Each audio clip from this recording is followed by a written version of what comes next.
You can see behind me here a a roundhouse, they call it, that was built according to was built. It's a beautiful job. Like this Arden Age village here is built by some friends of mine, but the this here was according to a plan by the archaeologists who came out from Dublin to say this is how Irish people lived in the Bronze Age, not the Bronze Age, in the Neolithic.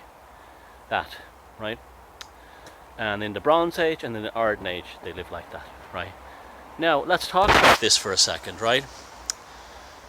Are you telling me that people who created ornate Celtic, what they call Celtic artwork, in silver, in pottery, in stone, could not develop their housing and living conditions beyond an African mud hut or an African straw hut? You see how the psyop works. You see how the game is played.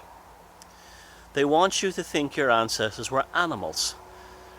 You go to the National Museum in Dublin and you see the incredible gold created by Irish people 2,000 years ago, 2,500 years ago. Incredible, intricate detail, microscopic, gorgeous, fine artwork produced to an extremely high standard. And they have a picture of the king wearing it, and he's dressed like a Polynesian or an African savage. This is not how our ancestors lived. This is an African savages or a Polynesian savages, and I don't mean that to degenerate African or these Polynesian people. I'm talking about this is the language the so-called experts used when these ideas were first brought out. They called these people savages, and they took that Victorian idea and assumed, well, the ancient ancestors of Ireland, Britain and Europe, they must have also lived in the same straw huts. And they had no, because why? They're primitive. They weren't, Rome hadn't made them human yet. You see the bullshit we have to deal with. You see why I'm so passionate about this stuff, about defending our ancestors. Let me tell you how. If you look at the link below to my mythology and folklore website, blog, I have an article there that'll show you how it's slowly changing. There are some archaeologists who are coming up or saying, who've actually got brains, who can actually think, well, if these people could produce, phenomenal metalwork and stonework, then maybe they had like really nice wooden carved buildings. Duh. Organic material decays and rots. That's why they don't want to put them in nice looking, attractive and beautifully made clothes. They put them in skins like animals, wearing incredibly fine gold. It's stupid. And then they put them in these straw huts that belong in the Kalahari or in, a Polynesian island somewhere. How would you survive an Irish winter in that? How would you survive a Norwegian winter in that? This is what we're up against. This is what we are up against. The dehumanization of our ancestors because, one, they were not Romans. They were believed that the Romans brought, humanity to these, civilization, intelligence. Two, they were not Christians. Therefore, they were dogs. They were not to be respected. They were crude and rude and nasty and dirty and stupid and useless and backward.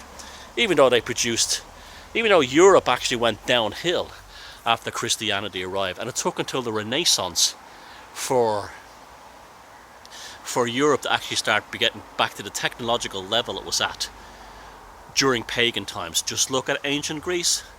And it wasn't just ancient Greece. It's now come out now after years of people like me saying it, that the so-called Roman roads were built by the Gaulish tribes.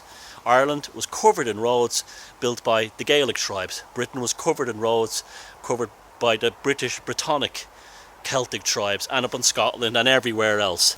They were building proper roads and communications networks. The Romans came along and said, we built them. You go to the British Museum in London, there's almost nothing there that isn't Roman. You would think that there was no one living in Britain until the Romans arrived. Now remember, the Romans were a catastrophe for Europe. They wiped out millions and millions of indigenous European people. Unfortunately, they were pagans for the most part doing it, but they were on their way to being a nice Middle Eastern monotheistic religion. But this is it. This is it. Your ancestors, your European ancestors, if you want to see what they really what the wooden buildings really looked like, look at the stave churches of Norway. That's definitely pagan technology and pagan design and artwork that was stolen by the Christians when they first arrived in Scandinavia. Have a look at the stave churches in Norway.